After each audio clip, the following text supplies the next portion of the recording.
இருந்துக்க வேண்டியது உங்க அப்ப நோட்ல. உங்க அப்ப நோட்ல பாலாறு தேனாறு ஓடு வர காப்பிக்கு வக்கு இருக்காதுங்க.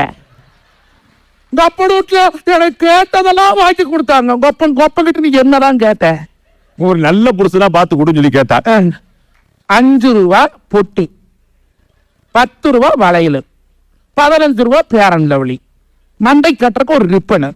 அவங்கிட்ட கேட்டது பூரா 100 ரூபா சாமி. புருஷன்கிட்ட நீ என்ன கேட்கற? ஒட்டியானம். இந்த குட்டி யானைக்கு ஒட்டியானம். இதுல வீடு வாங்குறதுக்கான கனவை விதையா. நடுவரவர்களே, ஆண்கள் கடனாவதற்கு மிக முக்கியமான காரணமே பொம்பளை. நாம சந்தோஷமா இருந்தா பொம்பளைக்கு பிடிக்கவே பிடிக்காது. முக்கியமா புருஷன் சந்தோஷமா இருந்தா பொண்டாட்டிக்கு பிடிக்காது. ஏதான அவங்ககிட்ட புடுங்கிட்டே இருக்கணும். அதை கொண்டா, இதை கொண்டா, அதை கொண்டா, இதை கொண்டா. நான்ல பொண்டாட்டிக்கு அணகொண்டான்னு பேர் வச்சிருக்கேன்.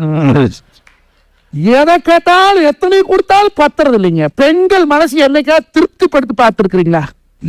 திருப்தி உண்மையாலுமே பொறுமைக்கான நோபல் பரிசு யாருக்கு கொடுக்கணும் தெரியுமா? இந்த துணி கடையில சேலை எடுத்து போட்டான் பாருங்க, அவனுக்கு கொடுக்கணுங்க பொறுமைக்கான நோபல் பரிசு. எந்த பெண்ணாவது போன உடனே சேலை எடுத்த வரலாறு உண்டா? அப்படி போனதையும் எடுத்துட்டான்னா அவளுக்கு இல்லது.